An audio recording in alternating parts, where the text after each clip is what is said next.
Welcome back to the first panel in where our invitees will discuss with each other. And as a moderator, we are very grateful to have you here, Ulla Sigurdsson, who is professor in systematic theology at Gothenburg University. So please, Ulla, the floor is yours. Thank you very much, and thank you to all of you panelists. It's been an exciting 2 days. And this is the first panel of two, and the distinguished guests will now be Jessica Whyte, Associate Professor of Philosophy at the University of New South Wales, Elena Namli, Professor of Ethics at the University of Uppsala, and John Milbank, Professor of Theology at the University of Nottingham. You're all very welcome. My role here will just be to be a kind of facilitator, because the point of this panel discussion is that it will be a discussion between you three panelists. I have a set of questions, but the point is not that you should answer each and every question, but we want a discussion to get going between the three of you. So please feel free to answer many times, and this is your discussion. But nevertheless, let me start with a question. One of those who have in recent years formulated himself on human rights is the German sociologist Hans Joas, in his book The Sacredness of Persons, in English, I think. And he, as the title suggests, wants to suggest that the sacredness of the person means to acknowledge an experience that goes beyond any articulation of this sacredness, and yet is still dependent upon an articulation.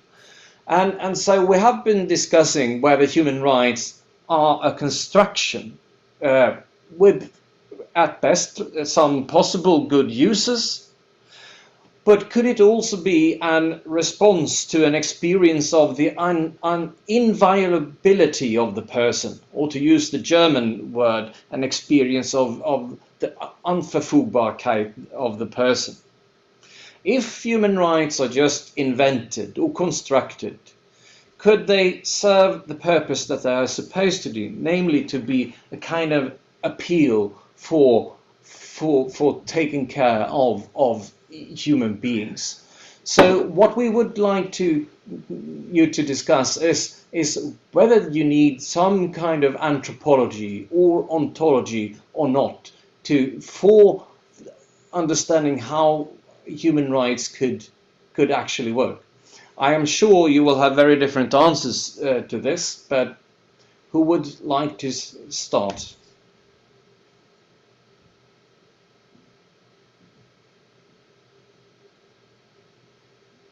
Maybe John, you're smiling. It looks like you want to say something. We can't hear you, so please unmute. John, unmute. Unmute. Unmute. I'm sorry. Okay. Yeah. No, I was just smiling because we all seemed so reluctant. That was all. Yes. Very big question. I mean, I certainly think that you do need to have a sense of the inviolability of the person. And as I was trying to say yesterday, I don't see that as merely moral in the sense of apolitical. I think you could have an account of the person that strongly insisted on the political. I also think that a sense of respect for the person and respect for human dignity actually goes beyond rights. It might be needed to ground rights, yes, but I think it's in excess of rights. And, broadly speaking, I agree with both Sam and Jessica that rights are simply insufficient to deliver the kind of justice we need particularly to deal with questions of distribution and ending inequality. I'm totally in agreement about that. But on the other hand, I do think a sense of personal dignity is important to that, because otherwise you're left with questions. Well, why do we think people should be equal? You know, Friedrich Nietzsche didn't think so, you know, and that was because he had a particular ontology of the human. And I don't see how we challenge that unless we have a different ontology of the human, which, you know, merely means, what do we think being human is about? You know, what's the fundamental point of human existence? What should we be aiming for? What can we all agree upon? I don't think that we can avoid these philosophical questions. Maybe I'm in some sort of tension with Elena here. I don't really know. And it seems to me that the more you have practical crises, the more you do have to address those questions. I don't think that those two things are necessarily in competition at all. And I do think that one of the problems we've got at the moment is that much of the entire history of human rights is really about possessive individualism. And as Jessica is saying, in the case of somebody like Hayek, he's just going back to that, you know, that he puts all the primacy on the sanctity of private property. It's not the sanctity of the person, it's the sanctity of the owner, if you like. And I do think, though, that because, as Samuel Moyn has explained, because an awful lot of Catholic and Christian discourse about the dignity of the person entered into discussions after the war, and that sort of exists still in the underground, that we've got a certain amount of confusion. I mean, you know, why do we so strongly think of human rights that, as I say, seems to me to be fundamentally about possession? Why do we attach that, for example, to opposition to torture? You know, I mean, it's very roundabout to say people have a right not to be tortured. I always want to say, well, don't torture people. It's just incredibly wrong, you know, and wrong because it somehow violates something more basic than rights, I think. Okay, thank you. Yeah, if I can take up this question about whether we need this sort of moral anthropology, or the phrasing, I think, was, you know, whether we need something more if human rights are just invented or constructed, could they fulfill their purpose? And I mean, I come to this not as someone who's here to defend human rights or to put forward my own vision of human rights. So in that sense, I don't feel the need to put forward the moral anthropology that coincides with my vision of human rights. But I think that the interesting problem that historical research raises is that, of course, in the history of the creation of human rights instruments, and particularly the Universal Declaration of Human Rights, there were numerous very intelligent people who were very committed to quite distinct moral anthropologies, quite distinct religious positions. There's a very interesting quote in Eleanor Roosevelt's diary where she talks about one of the first meetings of the Nuclear Committee of Drafters, where it was her, the Canadian secretary, and then Peng Chung-Chang, the Chinese delegate, and Charles Malik, the Lebanese delegate. And Malik, who was a Thomist, was going on about Thomas Aquinas and the person. And at one point, Chang said, well, actually, I think it would do everyone well to spend a year or two reading Confucius.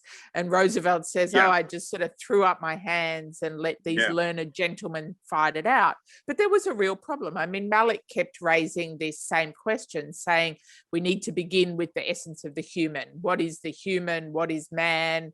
Unless we answer that question, we can't talk about what the human's rights are.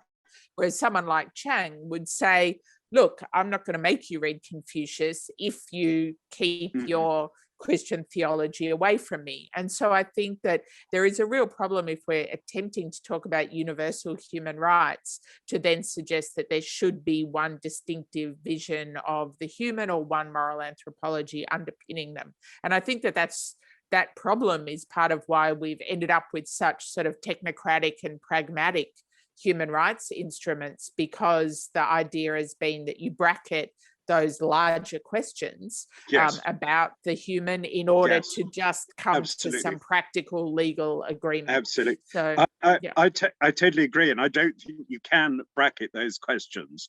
And so that, you know, as you're indicating, you know, Jacques Maritain famously says that we all came to agreement even though we had different philosophies. But then if you look at the story of Maritain's own development, it's very clear that he moves away from a real Catholic traditional Thomist position on human dignity towards a much more liberal position. And this is why he's then attacked by Michel Willy and other people later on. In other words, the claimed idea that they bracket the theory is an ideological myth. In fact, they'd switch to a much more liberal position, a much more defining rights in terms of possession, which I agree with you. It's something that is basically gets aligned with neoliberalism, plus a sort of compensating sufficiency that the neoliberalism, as with Tony Blair and the Third Way and so on, was very easily able to accommodate. And I think the question about Biden would be whether actually that's just another chapter of the Third Way after all. It may look more dramatic, but maybe, as Susan Watkins suggests in the new issue of NLR, it's not that dramatic at all. You know, too early to say, but maybe that's the case. It seems to me. So yeah, that's why I think we should be, for political reasons, suspicious of the idea that we're bracketing metaphysics and ontology. Yeah, look, I think that's right. And I think that you end up with a submerged ontology that disavows itself when you attempt to do so, or when you purport to do so. Yeah, I think so. The organizers' internet connection went down for a couple of minutes. We were relieved to see that you were still talking when we were back. We proved anarchism works. Yeah, so I think the organisers will go for a coffee and we'll let you talk.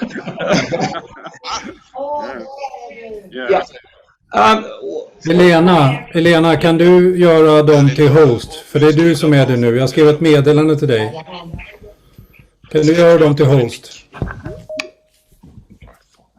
Sorry, that's the voice of our technician booming upon us. Nothing else. Yesterday, you were all discussing the question of human rights 3.0, and we believe that there are more things to be said about this question. One might get the impression that human rights as such depend on the story through which scholars frame them. But can we really choose what to do with them? Are we not already framed by the contemporary use of human rights in our societies, and even a liberal use of human rights in our societies, if we live in liberal societies? What about traditions? What are their role in framing human rights or rights in actuality? I mean, we can appeal to all sorts of traditions, but let's face it, the world we live in is neither particularly impressed by neither a Thomist nor a Marxist tradition.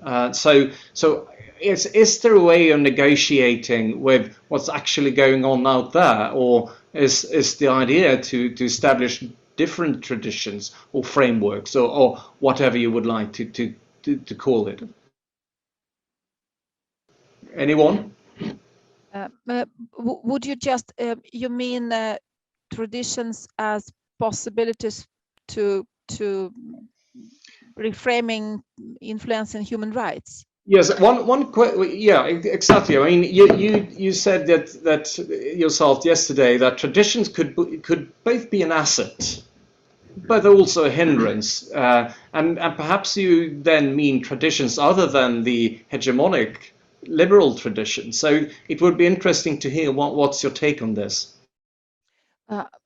Well, I guess Jessica can also tell us more, but my picture of human rights is that they are already different settings on and cultures of human rights, and this is combined, of course, that with the fact that we also have a hegemonic discourse on human rights, but it is not the only one. So as a scholar, I would like to emphasize the existence of other discourses, and also resources of other discourses. For example, we used to present Islam as a problem for human rights, but when I look into Islamic documents on human rights, I find very many interesting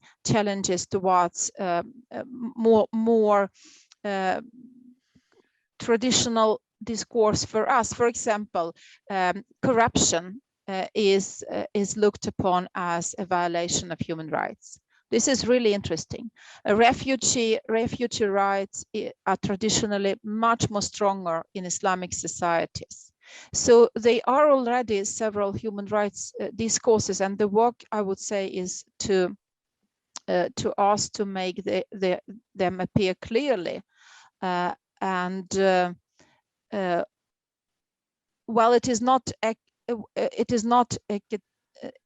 academians' work to make them stronger, but at least to make them more visible. So I would not over exaggerate the hegemony of liberal discourse on human rights. There are many other resources, and for example, when it comes to human dignity, there are different traditional ontologies on this, and we could learn from each other much more than we do today. But this is it the task of the academic to facilitate this discourse or to highlight. I mean, what's our role as academics in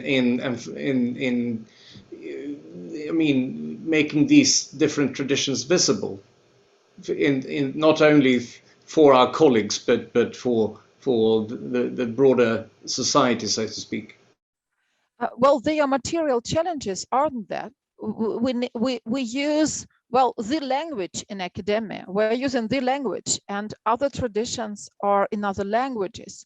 So I guess we need access. We need access to those who publish in different languages. We have hegemony of peer-reviewed journals. We have a lot of material obstacles in order to just for ourselves to learn how people actually do and write about human rights. So I believe we at least can emphasize the need to learn, and this is also, I would say, it is a part of of contemporary racism, that even our colleagues in other countries, they have no voices. In order to get a voice, they have to be published in peer-reviewed journal in English. So, but I would like to read those who publish in original languages on human rights.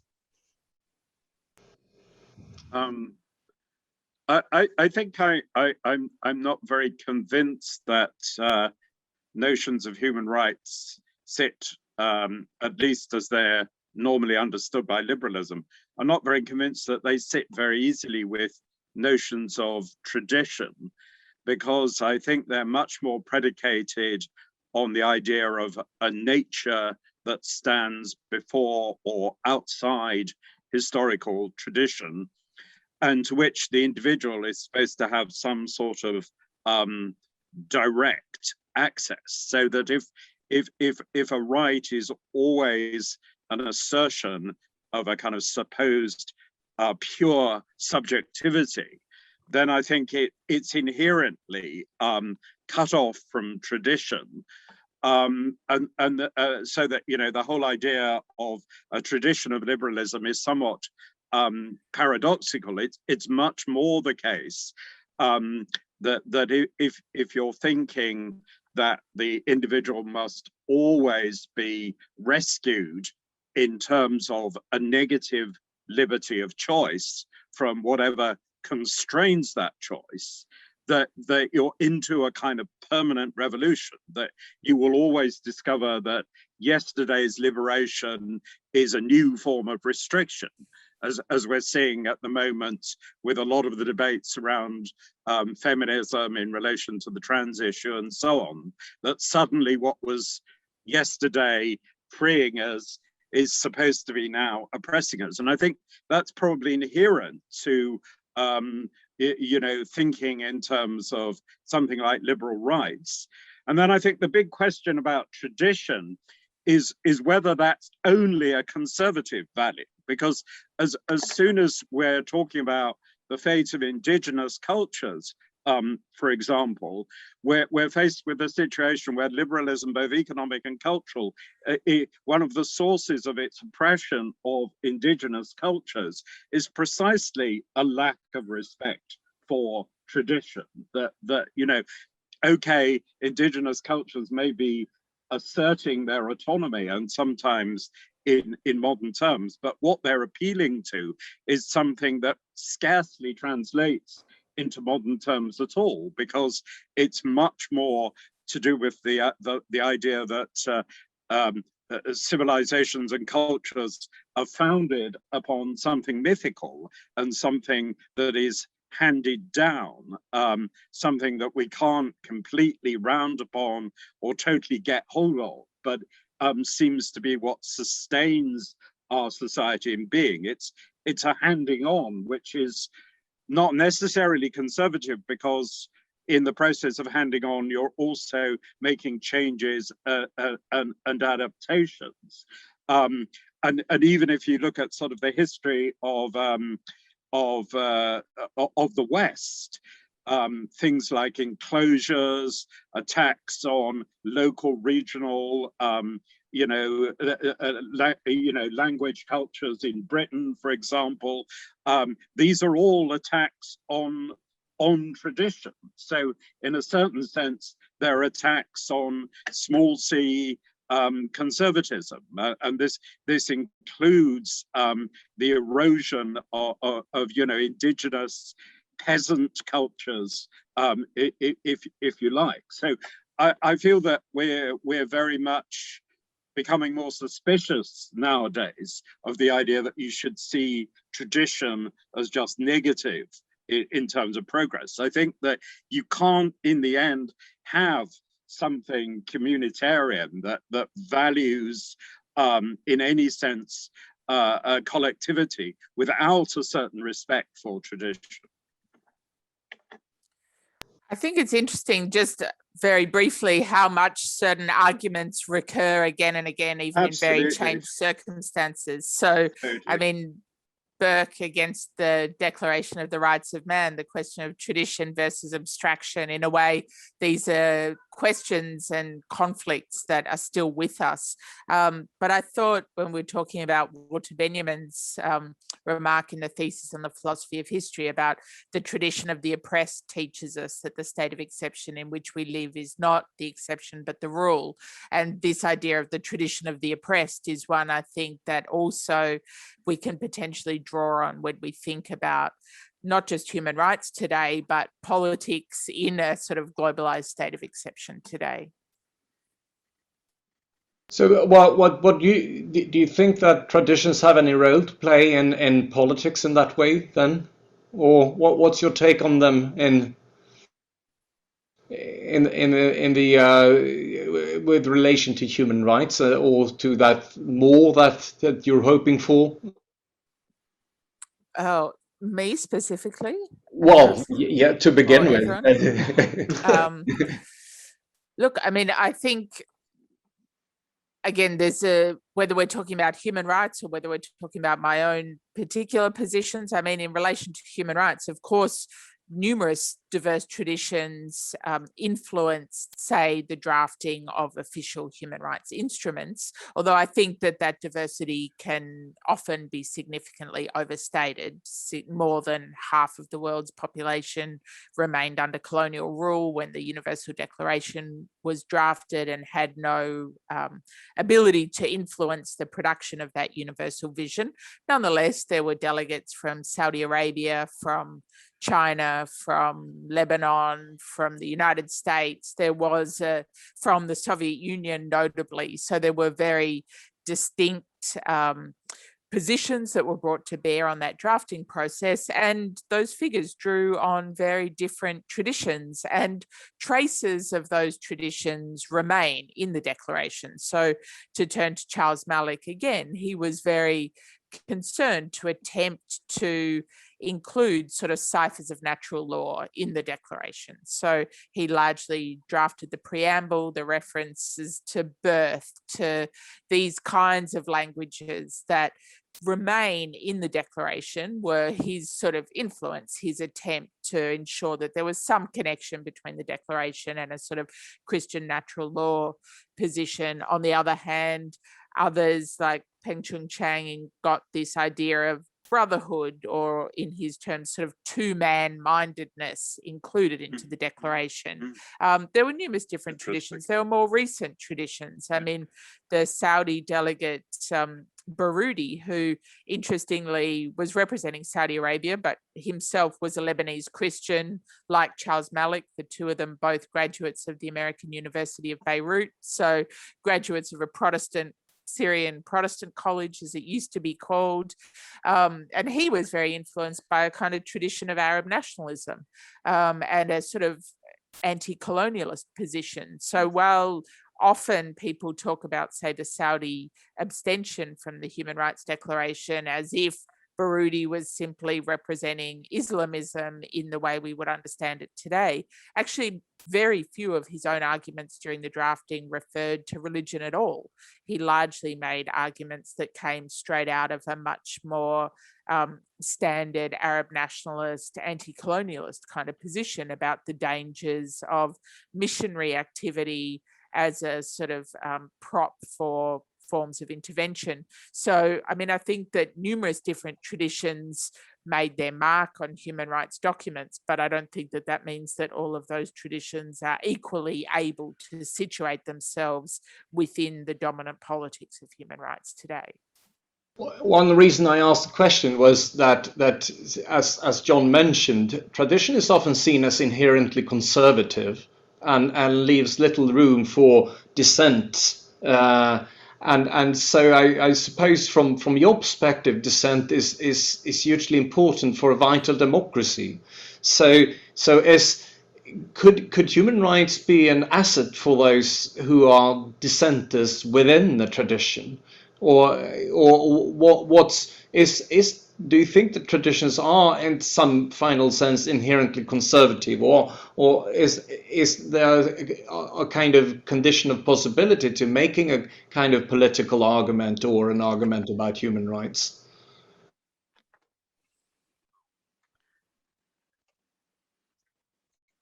But isn't it the case that all traditions are arenas for struggle over what this particular tradition is about? Sure. So it goes for human rights, it goes for liberalism, it goes whatever. So, and then we have sometimes we have a kind of power to say that something is a tradition and something is not a tradition. But otherwise, I would say that it is just to state that what we need is to look into different traditions and different subjects, dimensions, and struggles over what traditions mean. And then this changes, I would say, when something becomes an ideology, in the sense that one tradition gets power. So when and then it becomes immediately very important to control what is the authentic vision of the tradition. And this goes, I believe, for human rights. So due to the fact that human rights is powerful language, so those in power would like to really control what is authentic human rights and what is not authentic human rights. And this is very similar to what is Marxism about and what is liberalism about and what is Christianity about. So I would say that I would not present it this way, that either tradition or kind of trans-traditional natural law. Even for Catholic theology, I would say natural law theorists very often would say that there is no contradiction between natural law and tradition in their language. So and this would also go for human rights. So I would rather focus on when, why, and how in concrete settings a tradition is used as an ideology, and what are resources within tradition to reclaim potential for liberation rather than being ideology for power possession. This is how I pose the question. It's not for me the question of either tradition or not tradition. But when does tradition, Elena, become an ideology? Is it when it comes to power, or could it become an ideology even if it hasn't power? Well, now we are within this. I would say depends on what we mean by the term ideology, and there is a scholarly debate and different takes on what ideology means. But what I'm talking about now, in this sense, I would say that materially it is when some set of ideas can be used for power possession. This is material factor. But then I would say what I as a scholar would like to study, and this is why I'm interested in human rights.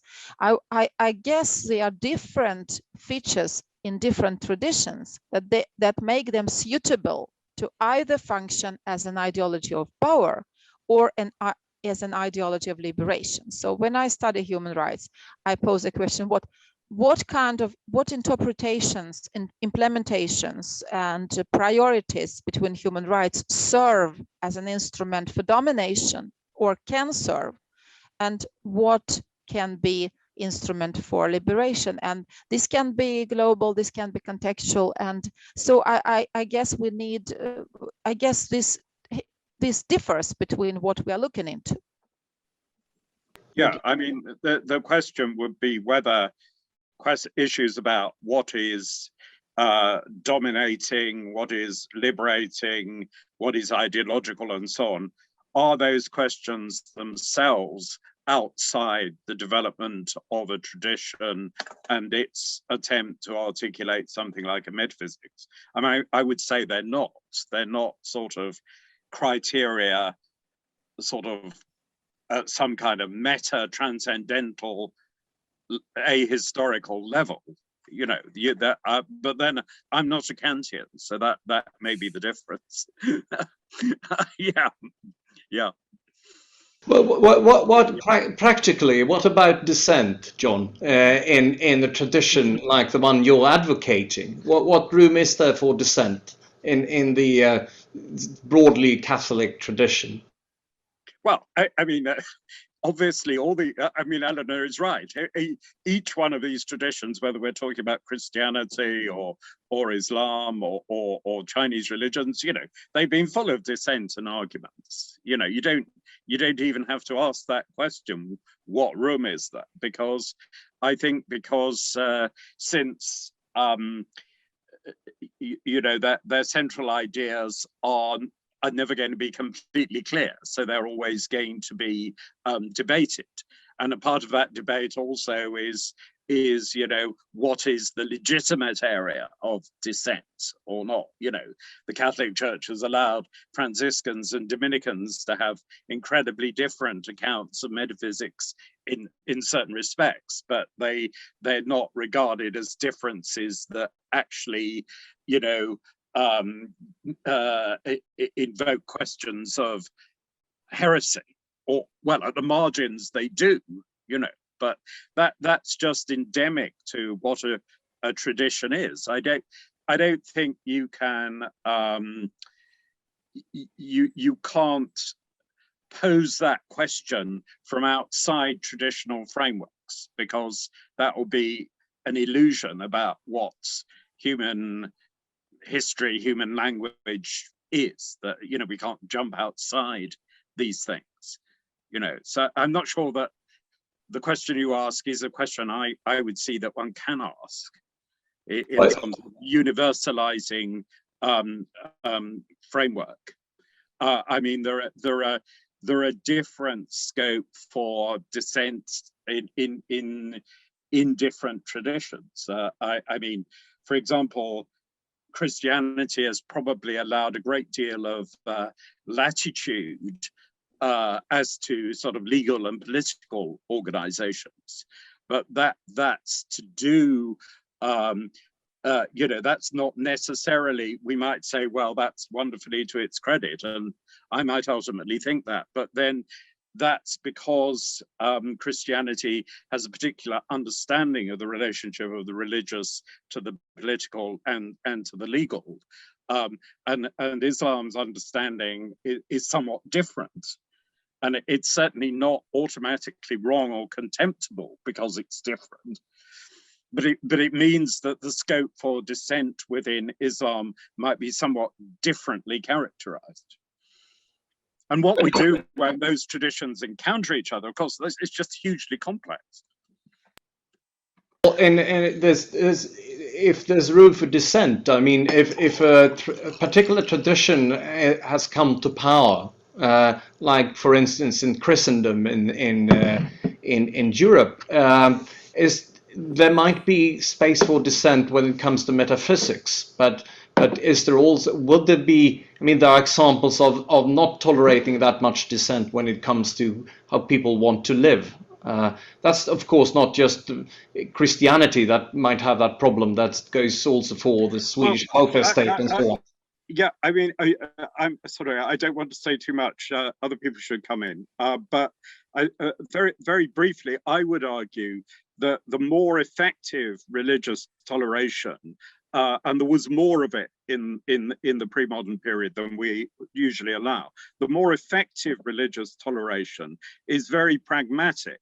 It's to do with people identifying areas where they don't disagree, and sharing those areas, but then reserving other areas for the exercise of their disagreement, if you like. It's like before the kind of, tragic breakdown of relationship between Muslims and Christians in the Near East. If you go back in time, in southern Egypt, Copts and Muslims would paint on their mud houses pictures of their pilgrimages, and some would be to Mecca, others would be to Jerusalem, and so there's a shared area of cultural sense of the importance of pilgrimage, and then there are other areas where people are doing things differently. Now, my thesis would be that actually works better than religious toleration framed in terms of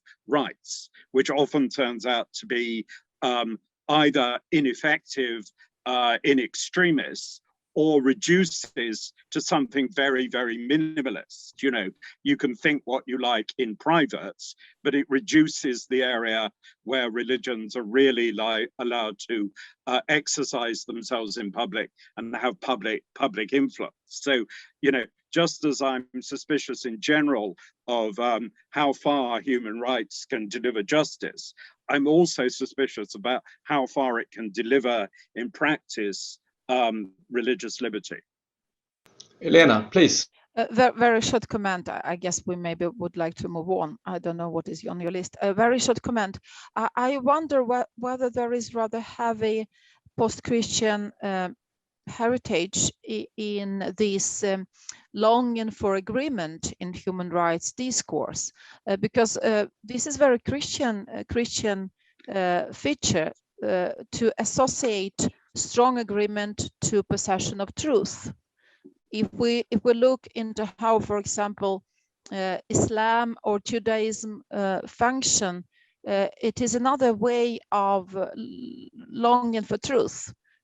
Well, they are, of course, voices who always claim that they are in possession of truth. They are everywhere, but as a model, truth is not about everyone being in agreement, rather contributing with question and provocation. So just go to a synagogue and read something there, and you have two persons, and you get three opinions. So I guess maybe we well, now I'm repeating myself. I believe that we can be encouraged by other traditions in order to see that disagreements are really very good for human rights. They are not bad for human rights. It is a platform for making human rights more democratic.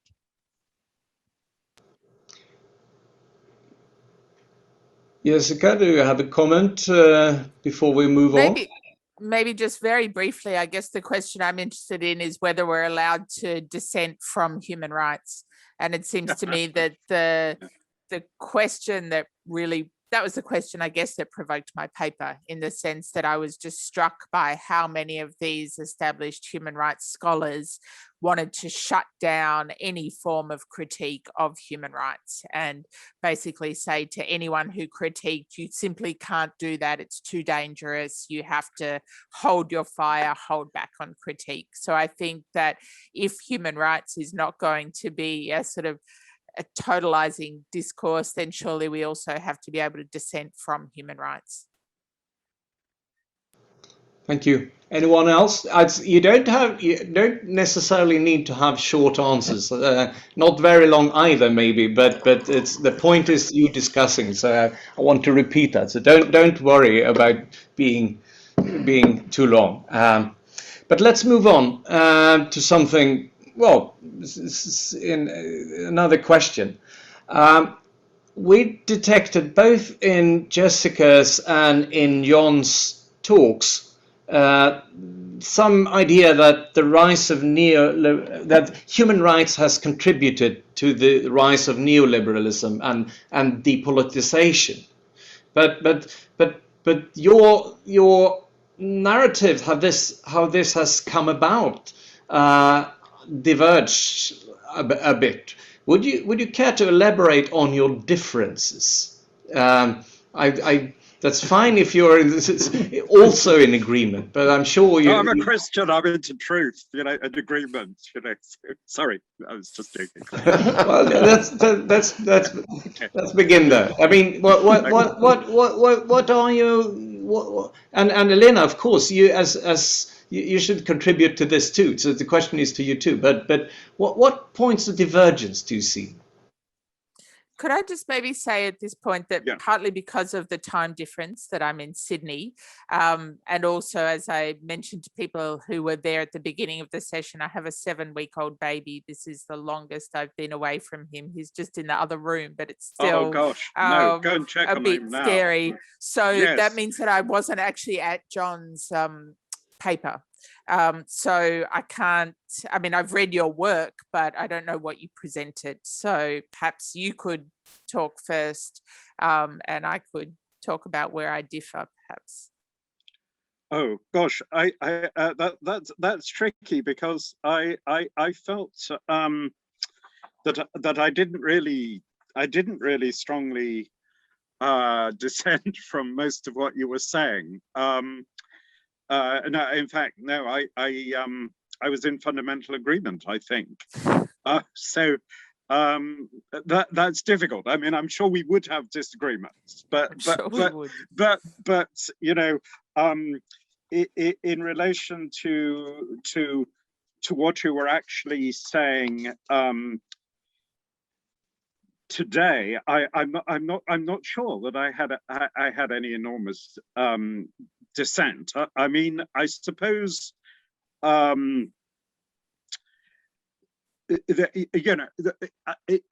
issues for me would be to do with the scope of rights. There's a sense in which Sam and you and me have all been saying in various ways, well, yeah, we would allow human rights to some degree, but they won't solve all the problems. And I suppose the question might be quite exactly what do we mean by that? And I think that one issue I might want to put pressure on is, do we need to make this question of, you've got the idea of rights are absolute on the one hand, and then you've got the idea that some rights are simply political and contingent on the other hand. And I would wonder whether we need such a sharp distinction between those two things at all. So for example, in relation to do people have a right to holidays? I would say surely we can say yes, as a matter of natural law, it's a good thing. Yet people need breaks from work. Leisure and contemplation matters as well as work. So that I think if you put it in that more old-fashioned kind of natural law way, then you're able to say, we can recognize that, supposing you're an emerging country and it's desperately important to develop your economy, it may not be so easy to give people breaks for a while. But on the other hand, you're trying to get to a situation where it's possible to give people breaks. Do you see what I mean? So that why the whole contrast between a completely absolute norm that everybody must obey all the time and things that are just politically contingent seems to me a foolish contrast. And that's why I actually think that, and in some ways much more traditional natural law position allows you not to make those very sharp divisions. We can simply say, we'll aim towards that as a matter of human good. And we will try to produce the conditions where, everybody can have a proper weekend or whatever the equivalent of that is. Yeah, I think I agree with you about not having those sharp distinctions. And I think, interestingly, even in the sort of official human rights politics, there was, on the one hand, the idea of progressive realization, that some of these social and economic rights would be realized progressively in line with resources and availability. But I think the aspect that was cut off was the idea, there's still a sort of a reference to international cooperation, but an idea that this might actually require strong obligations, for instance, on wealthy states to assist less wealthy states to be able to provide their citizens with leisure or hospitals or education, really got shunted away for sort of obvious reasons, in that the wealthier states didn't want to accept those kinds of obligations. So I think I would be interested in thinking about how that can be thought about on an international level. I think the new international economic order was one attempt to do that. But I think, I wonder, it seems to me one of the areas that we may have a disagreement about neoliberalism and human rights is precisely about the question of religion and of Christianity, particularly. And my reading of the neoliberal thinkers, and by that I'm talking primarily about the earlier European neoliberals, the German autoliberals, the Austrian school, is that actually they gave Christianity quite a substantial role in promoting their idea of a market order. And in some cases, people like the German autoliberals like Wilhelm Röpke and Alexander Rustow were serious Christians. But someone like Hayek wasn't, but had a very, he was agnostic, but he had a pragmatic argument that religion and particularly Christianity was necessary on pragmatic grounds because people needed to be inculcated into the view that you should submit to things that you can't comprehend. And he argued that religion does this, and that the greatest danger is that when we have a sort of the rise of rationalism and people refuse to submit to things that they don't understand. And for Hayek, obviously the most important thing that people don't understand is the working of the market order. So he was interested in inculcating submission. So in that sense, it seems to me that religion actually played a significant role in the rise of neoliberalism. And I wonder, and Christianity in particular, and I wonder what you think about that. Oh no, I just completely agree with you. I mean, I do think there is some difference between ordoliberalism and neoliberalism. I think that Röpke is not Hayek, and there are things that are nicer about Röpke, even though I would, you know, Catholic thinkers at the time in Germany criticized Röpke as not fully in keeping with Catholic social teaching, and I think that was correct. But no, on the contrary, I would insist on the you know, the theological dimension of a neoliberal outlook, and in the much longer term, and I've written about this a little bit, I think that the entire origins of modern market economics, including their amoralism, are bizarrely theological. Because, in other words, I think political economy was really invented by Jansenists like Schöikhedbrod, and that what they were doing was that they thought that human beings were so evil, so sinful, that they could only be kept in order through an operation of providence. So that this was like a natural theological argument applied to the social order. And so in my paper, I alluded just a little bit to that, and to the ways in which both Jansenist and Malebranchian ideas are actually still around in the people who make the French Revolution. So that, a lot of my, you know, the way I would look at it is that, yes, you know, these are Christian ideas, but they're rather, you know, very distorted Christian ideas. So, you know, this is why I think that part of the reason why I think that kind of inner theological debates are quite important, because we tend to be just left with secularized versions of these debates, you know, and I think it, you know, a similar thing is true in the case of rights, that you've got this idea of this God is a supreme will,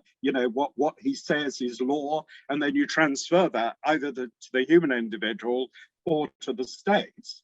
And this was one thing that did arise a bit from your paper, that it's sort of ironic when people put sovereignty against rights, because in the end they're part of the same picture, that, you know, the self-directing individual or the self-directing state, you know, and in either case we're sort of not thinking relationally, you know, that where human beings exist in relation, states exist in international relations.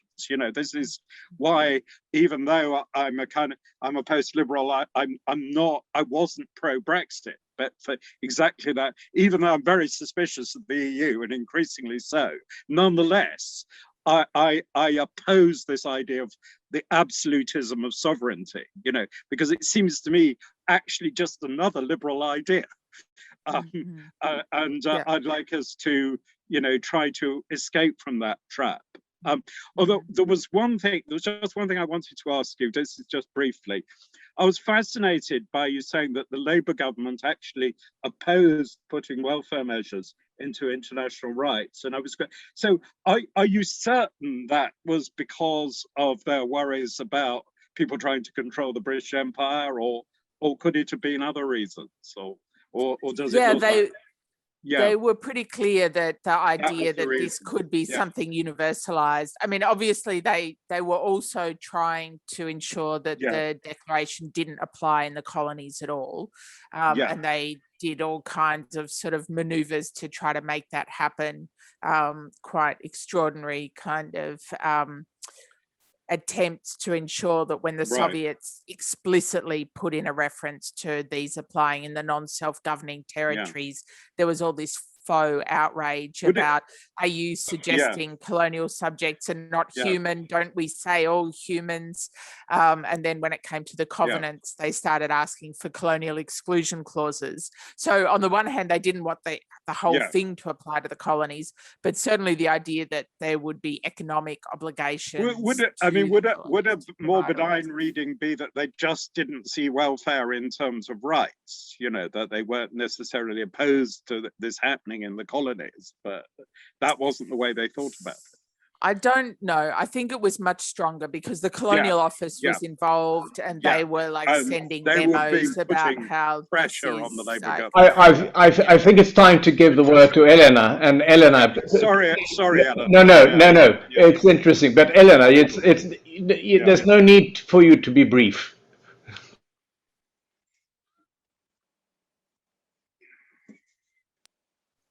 But it was mostly about differences between John and Jessica, so it's perfectly well with me. I don't need to comment on that. You can say we're both wrong now. Otherwise, just a small remark, John. Just if I understand you correctly, I guess twice or so you described human rights in terms of absolute. I just would like to ensure myself that we are speaking about the same thing, because in my view most of human rights are not absolute. There are very few that are absolute.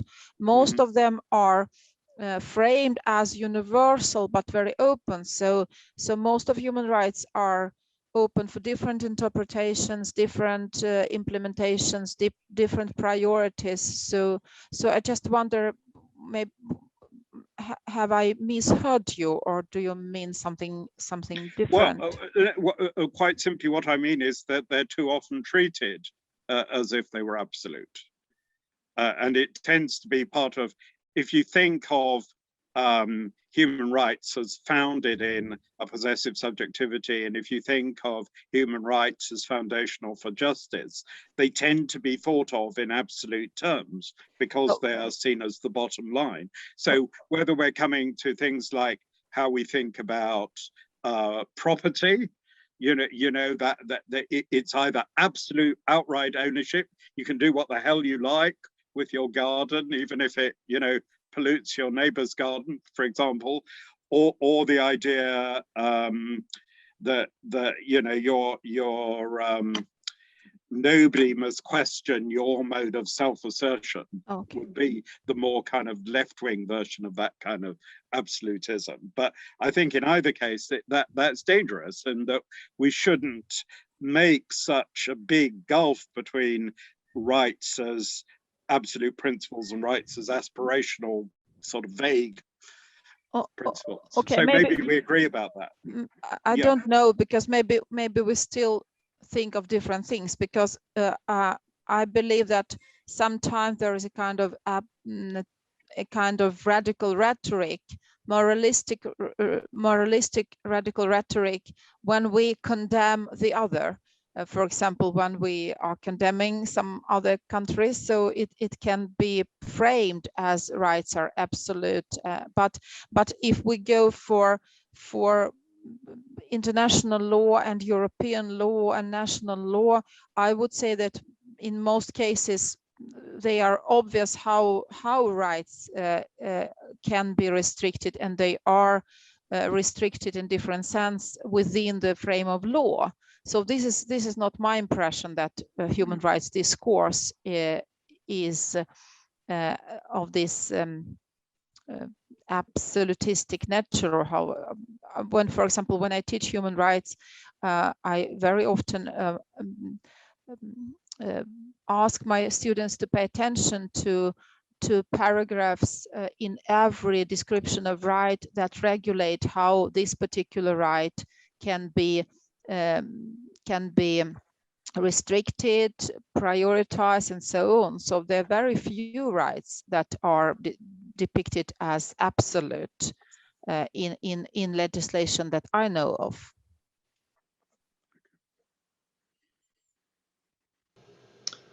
Thank you.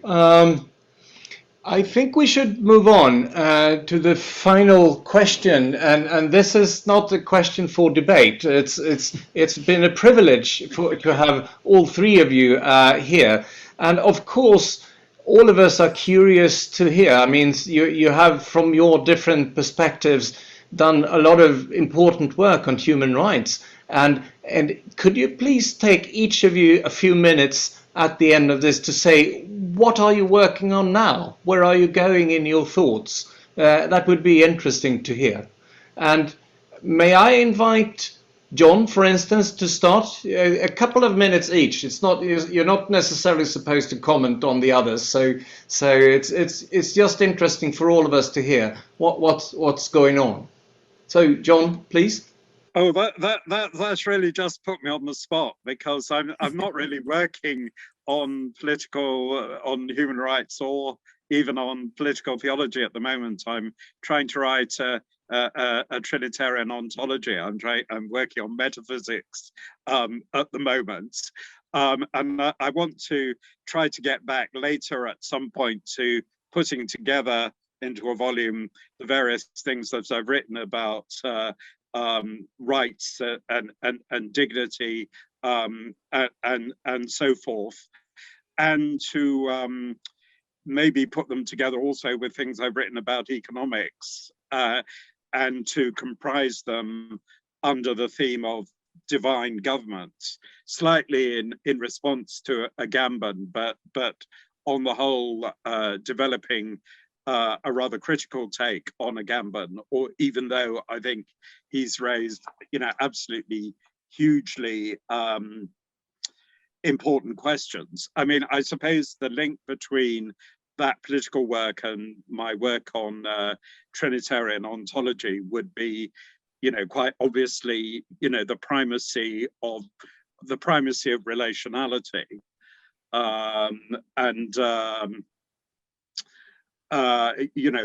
that would be something that I'm very, very committed to.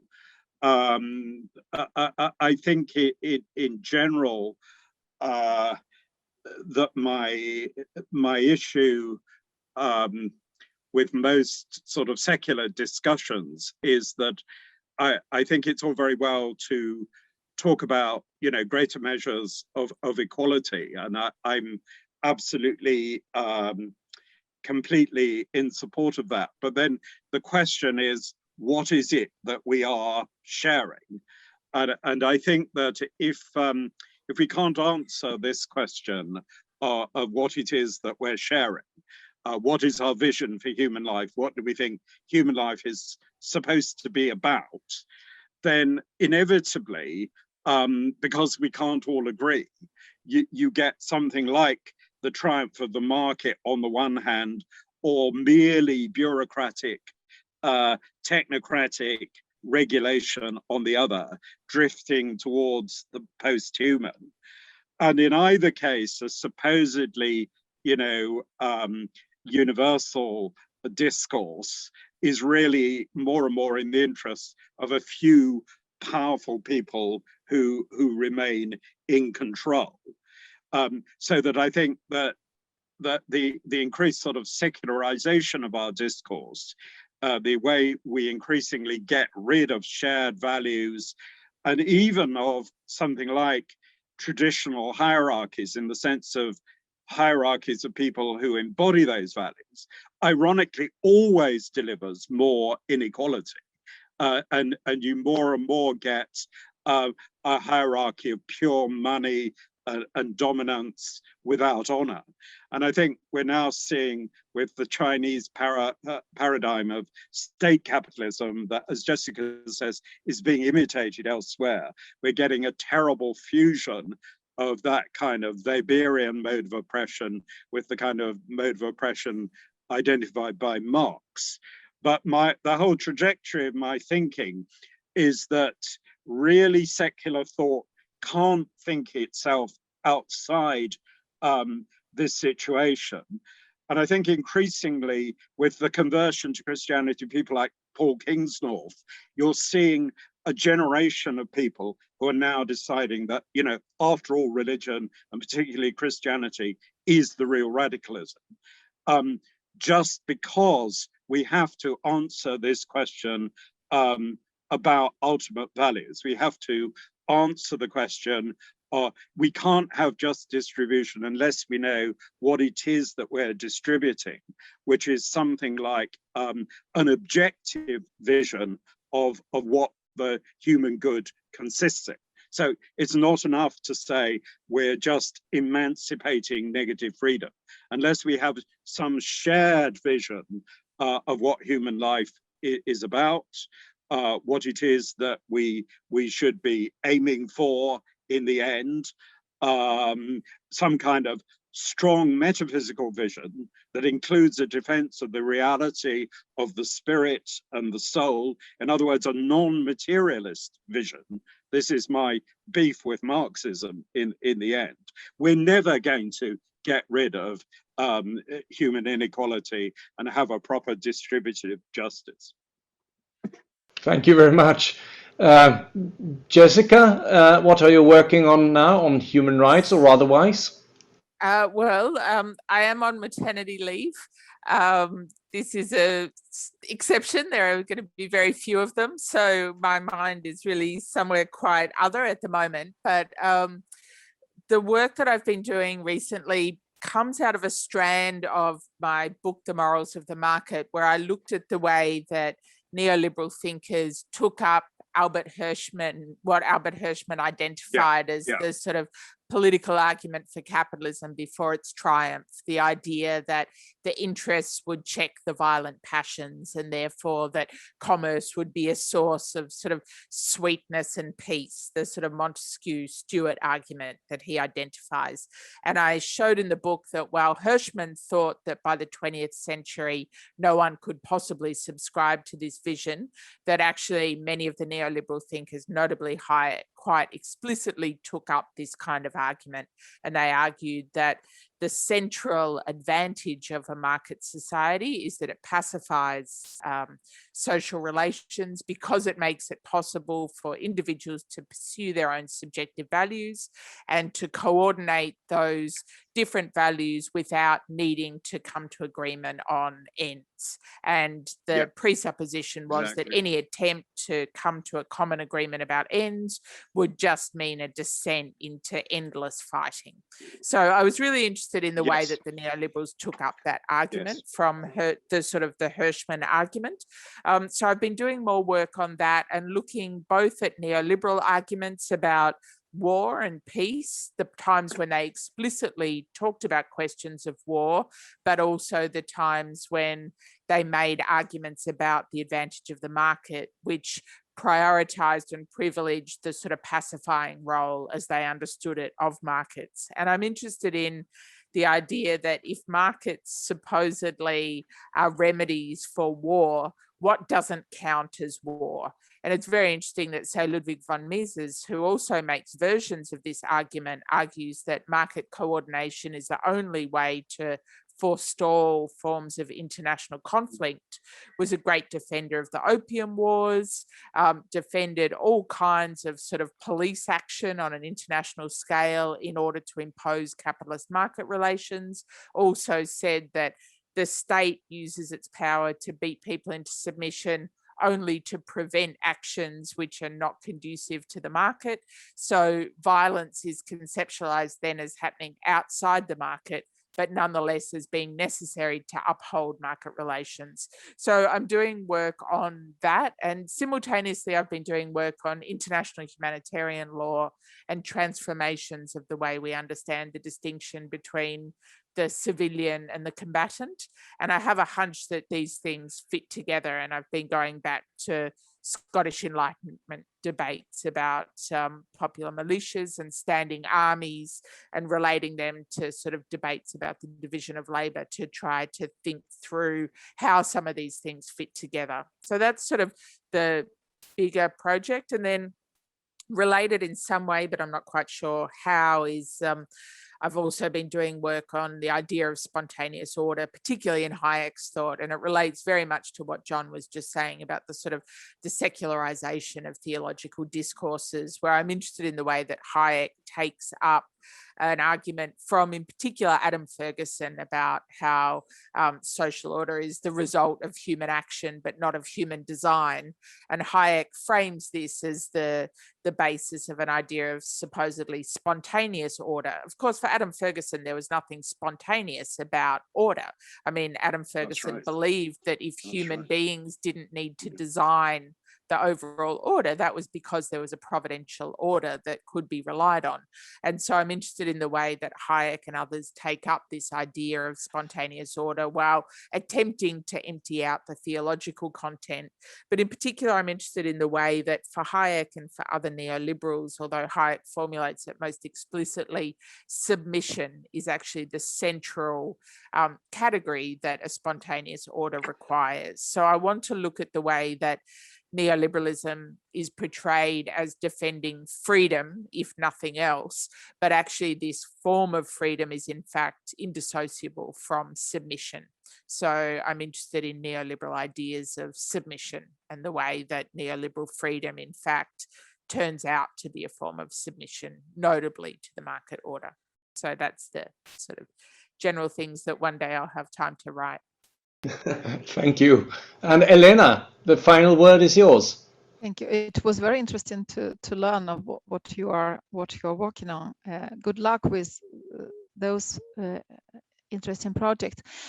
Well, I have one project on soft legal positivism, and it is well researched, but what I would like to look, and what I am looking into, is how different forms of soft legal positivism understand politics, the political. So I guess I would like to show what difference it does for the very framing of legal positivism, and how legal positivism in different settings answer the question on importance of, or less importance of, political morality. So I know that I have a chapter on Hart, I have a chapter on Ras, and then I would like to go beyond Habermas in some regards, but this is something I am working on, and really interesting material, wonderful text to work with. It is not special on human rights, but I touch upon it. When it comes to human rights, I would very much like to contribute to discussion on the situation with refugee legislation in Europe. So I would like to look into how the disconnection between refugee legislation on one side and human rights on the other side, because what is happening to according to my view. But I would like to study how this disconnection influences the very constitutional identity of a democracy. So you construct your legislation in a way, and you believe that maybe it is just some technical solution for something. But I would like to make critique of it, and this is one of my really concerns with human rights, that it is escalating, that we can, so to say, write people out of human rights discourse and still saying that we are dealing with human rights. Thank you all. Thank you, John. Thank you, Jessica. Thank you, Elena. This has been exciting to listen to your discussions. Thank you all participants in this conference. We will reconvene for another panel discussion with Samuel Moyn, Lena Halldenius, Igor Shoikhedbrod, and John Milbank again at 3:30 in Swedish time. But thank you all for listening. Is any one of you need to say something before we end this session? No? No. No, we also, of course, would like to thank you very much. Yeah. It's been an amazing symposium so far, and Yeah, it's thank you been very much. a pleasure listening to you. Thank you so much.